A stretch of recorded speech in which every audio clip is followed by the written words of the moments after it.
Salut tout le monde, j'espère que vous allez bien et que l'arrivée de l'automne est douce. Alors oui, je sais qu'il fait froid, il pleut, mais ne bougez pas, j'ai la solution pour réchauffer l'ambiance. Non, ce n'est pas regarder l'intégrale de l'octologie d'Harry Potter avec une chicorée latte, même si c'est ma passion. Aujourd'hui, on se fait une sauce piquante maison de l'espace.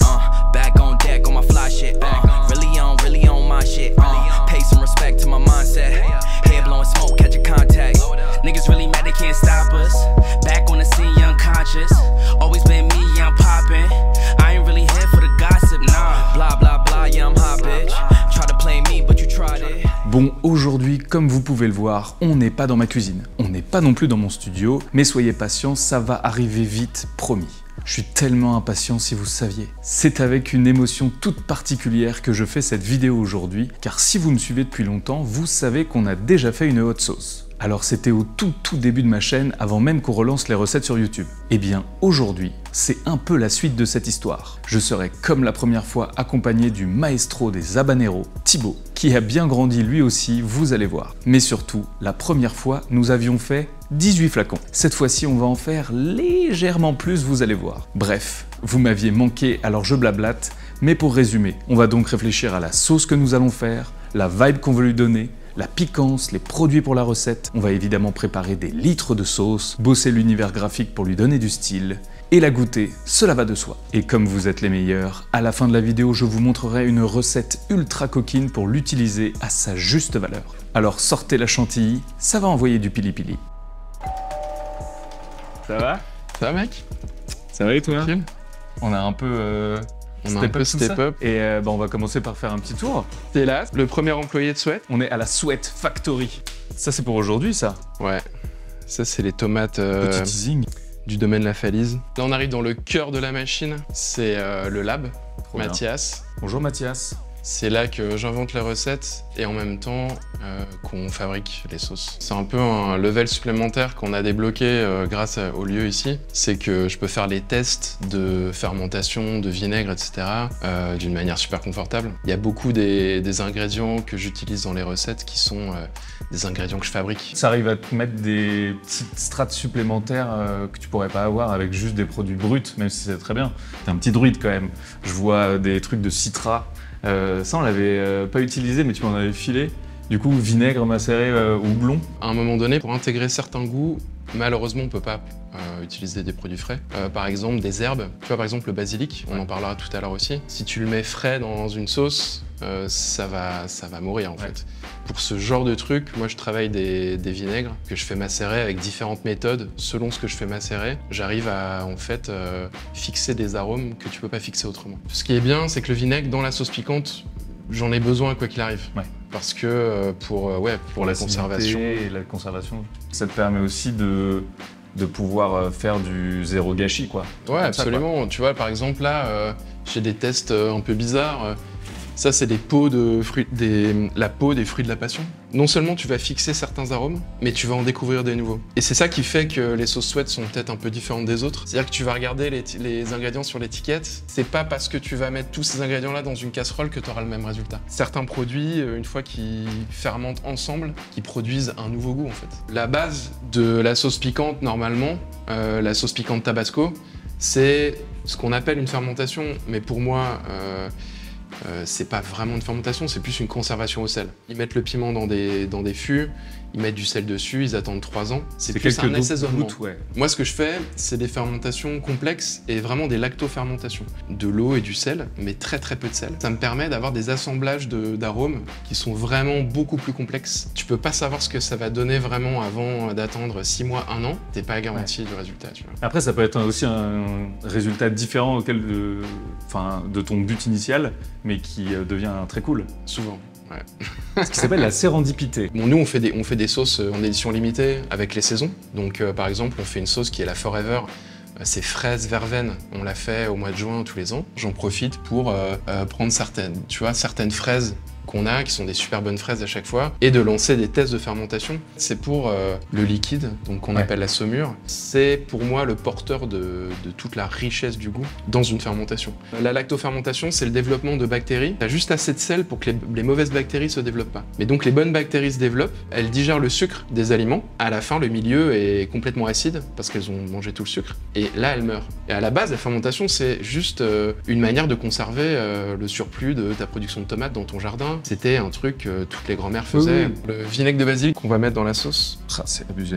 Enfin, c'est transparent, Ouais. donc tu t'attends à faire genre, ouais, c'est subtil, mais là, non, c'est un shot. C'est ultra fort. Tu vois, du vinaigre de romarin, ça te permet d'amener l'arôme du romarin dans une salade. Ouais. Alors que tu vas pas faire ta salade avec du romarin. Tu vois, donc il y a un truc qui est aussi magique. J'aime bien commencer le matin, avant mon café, prendre du vinaigre. Donc là, tu vois, on parlait du vinaigre. Ça, c'est quelques fûts que je peux te montrer. Là, c'est un vinaigre de basilic thaï que je viens de lancer. Comme ça, tu peux voir vraiment à quoi ça ressemble avant l'année au moins de fermentation. Oh, j'ai envie de me baigner dedans. Tu vois qu'il a un peu, Ouais. il a un peu jauni, alors que ça fait 3 jours qu'il est dans le vinaigre. Mais tu vois, cet arôme, Ah, c'est incroyable. c'est un arôme de ouf. Et ça, c'est un arôme que tu ne peux pas transmettre dans une Synthétiser, sauce sans faire ça. Je prévois pas une production de vinaigre. Big Farming, c'est une ferme d'aquaponie où ils font pousser des piments et beaucoup d'herbes. Et eux, quand il fait très très chaud, en fait, ils ont les herbes qui poussent à mort. Ouais. Ils sont obligés de couper. Et ça, avant, ils le jetaient. Donc moi, je récupère en fait. Il y a des sauces qu'on fait toute l'année. Par exemple, la fumado, celle qu'on vend le plus. Tu vois, donc tu la connais très bien. Sauce fumée, très sucrée, qui est faite à partir d'oignons rouges et beaucoup d'ail. Un batch de fumado du mois de mars et un batch de fumado du mois d'octobre, ils auront pas exactement le même goût. Parce que les oignons sont pas exactement pareils. L'ail non plus. Les piments, pareil. On doit doser différemment parce que les piments du mois d'août, ils sont beaucoup plus forts que les piments du mois d'avril. Donc après, évidemment, le bureau, c'est là qu'on fait quand même 80% du travail, on va pas se mentir. Ah, c'est cool, hein, pour bosser. Bah là, c'est ma chambre d'adolescent puissance 10, tu vois. Bah tu sais, je fais le graphisme de toutes les étiquettes aussi, donc j'ai besoin d'avoir l'esprit un peu nourri. Je fais un petit atelier pour bricoler les vélos et tout. Le mec a 2 passions. Et c'est important pour moi de vivre dans l'univers de Sweat. On est à Anderlecht, là, on l'a pas précisé, Ouais, mais du on coup, est à Anderlecht. juste à côté de Bruxelles. Frontière Anderlecht-Molenbeek. Ici, c'est le deuxième épicentre, je dirais, à égalité avec la cuisine. Mais en parlant de cuisine, on a parlé de vinaigre, de fermentation, de plein de trucs, mais on n'a pas parlé de sauce piquante quasiment encore. C'est vrai. Alors, je peux te faire goûter une des dernières qu'on a sorties. Donc ça, c'est une édition limitée. Une sauce à la main de Bouddha. En fait, t'as l'amertume de la main de Bouddha, mais qui est une amertume un peu addictive. L'amertume, c'est un truc qui est très difficile à gérer dans une sauce piquante. Ouais. Je pense qu'il faut faire une petite piqûre de rappel quand même. Fumado, Donc ça, du coup, l'iconique... C'est la première que j'ai vendue légalement. Parce qu'avant d'être légal, c'était pas légal. Ça, c'est une recette que j'ai créée vraiment au tout début pour ma meuf. Parce qu'elle avait une phase végane, un peu consciente de ce qu'elle mangeait, etc. Mais elle est dans la viande. Donc il fallait quelque chose qui ramène un peu le goût du barbecue. À l'inverse d'une sauce piquante où t'as juste le piquant, où tu fais genre waouh, ça va donner du goût, ça peut être utilisé de plein de manières différentes. Ouais. Et moi je la mets sur tout quoi. Mais c'est un cheat code en fait. Ouais. Ce qui est intéressant, c'est que le piquant du piment, c'est un exhausteur de goût. Avec les Sweat, je me dis je vais rajouter tu vois un côté genre agrume dans ma vinaigrette. Ouais. Et pas juste me dire bah je vais me faire une vinaigrette qui pique. C'est un peu de l'alchimie en fait. Ouais. Tu vois, tu transformes le plomb en or. Et je pense qu'il est temps de goûter une sauce du passé que j'ai retrouvée, mec. C'est le flacon 18 sur 18 de la Los Bruxelles. Los Bruxelles. Donc c'est la sauce qu'on a fait ensemble en 2021. Hâte de voir ce que ça goûte maintenant. Oh putain. Ah, ça confie presque le... Mais il y a toujours autant d'oignons rouges. Ah ouais, c'est clair. Ah, je me souvenais pas du tout de ça. Pas du tout le même goût. Du coup, il y avait de la nectarine dedans, oignons, Oignons, on avait des ail, zestes, on avait baies de genièvre, du miel, miel, le miel d'Alexandrie. tout à fait. On avait fumé les piments À la avec sauge. de la sauge. C'est vrai. Ouais. Et du coup, la V2, on en parle ? En vrai, on va pas vous mytho. On s'est déjà vu, on a déjà discuté. T'as fait 6 bouteilles de test. On va passer sur un tout petit peu plus de bouteilles. Donc Ouais. évidemment, il y a de la recherche pour adapter la recette. Il y a ce truc pour se dire comment on arrive à conserver la subtilité du goût qu'on a trouvé dans une petite marmite Ouais. à une échelle un peu plus grande. On va essayer d'aller voir tout ça en cuisine. Ouais. On va chipoter un peu. On va chipoter. Chipotons. Chipotelé ou chipotons? Non, nul. Chipoter. Y'all full of bigotry, puffing on they nicotine. Nigga, please never let another man belittle me or take away my liberty and search for positivity. It seem like people love telling lies on me.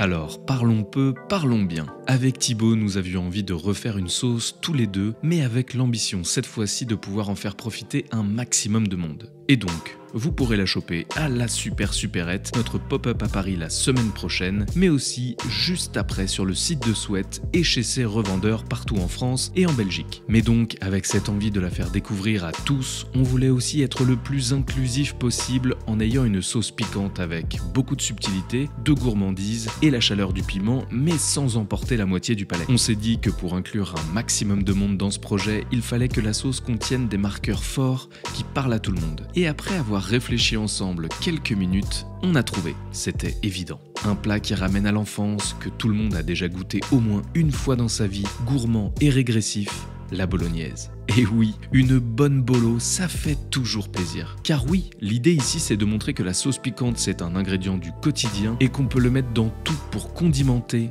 des pâtes, une salade, un plat de la flemme, une bonne mayo, bref, s'intégrer dans votre cuisine pour customiser toutes vos préparations. Il a ensuite fallu réfléchir à la recette avec les contraintes d'une sauce. Et surtout, comment aller chercher les marqueurs forts de la bolognaise pour que cela parle à tout le monde avec des bons produits et beaucoup d'amour. C'est une partie trop chouette. Tester, sentir, goûter, ajuster, réessayer. Mais retournons à nos moutons et voyons comment nous avons fait. Comment on va faire cette sauce? Donc on commence par un sofrito, super simple, de l'oignon, du céleri, de la carotte, de l'ail, auquel on rajoute les habaneros, qui vont donner vraiment, en plus du piquant, vraiment un goût. On arrive sur un autre marqueur de comment on remplace la viande, par l'huile fumée en fait. On le fait frire dans l'huile fumée, ça ajoute vraiment un fond qui est inimitable. Et ensuite, on a la phase de déglaçage. Le vin rouge, ouais. Évidemment, on va mettre un petit peu de gang, c'est le vin des amis. Et ouais. Derrière, pour aller chercher aussi ce côté très umami, profondeur, et malgré tout un peu couleur, il y a le concentré de tomate. Concentré de tomate, un bon concentré de tomate. Là, on laisse bien s'évaporer.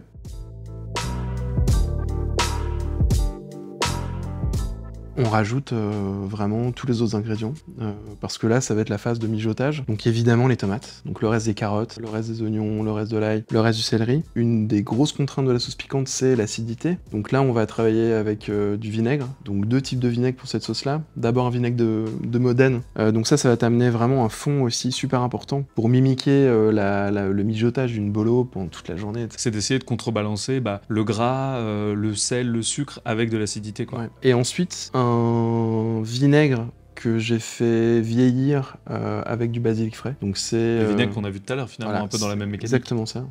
Et ce vinaigre-là, il va apporter en fait le goût du basilic qu'on pourrait pas avoir autrement. Et puis ensuite, on rajoute les herbes. En fait, on fait un bouquet garni avec le romarin et le laurier, parce que c'est un truc qu'on veut enlever à la fin. On le brûle, ça c'est encore un des marqueurs pour mimiquer la viande. Puis ensuite, on a les herbes. Donc là, on s'est mis d'accord sur de la sauge, de l'origan. Il y a beaucoup de gens qui font la bolo juste avec de l'origan, des graines de fenouil et du poivre noir. Et derrière, sur les épices, on est resté relativement simple. Un peu de cassonade brune qui donne... la caramélisation, quoi. Voilà, que nous, on peut pas faire, évidemment, parce qu'on peut pas laisser caraméliser la bolo pendant 24 heures. Le sel. Le sel. Une fois qu'on a mis tout ça, il va falloir laisser mijoter. Une cuisson qui soit marquée, porter un peu à ébullition pour être sûr que tous les ingrédients se mettent bien. On ajoute les tomates au fur et à mesure jusqu'à temps de vraiment laisser cuire. Ouais, parce que les tomates réduisent à fond, et l'idée c'est d'optimiser aussi l'espace et l'énergie. Ouais. Le mixage, ça prend combien de temps? Mixage, c'est entre une demi-heure et 3/4 d'heure pour ce volume-là. Du coup, Thibaut, on mixe? Ouais. Je prends ça? Non. Ok, on prend ça. On a visé 1 millier de bouteilles. Toutes nos recettes, elles sont calibrées sur ce volume-là parce que ça reste facilement contrôlable. Ouais. Et une fois qu'on l'a mixé, là on arrive sur des trucs un peu plus basiques, mais il va falloir les rentrer dans les petits pots. Ouais, et là c'est la grande méditation. Ah là ouais, t'es toi-même avec ton propre esprit à réfléchir au sens de la vie. Exactement, ouais. Mais c'est assez satisfaisant à faire, ce petit clic-clic là. C'est super satisfaisant. Ouais. Mais Stella, c'est la mascotte. Bon, voilà, Stella, le graphiste.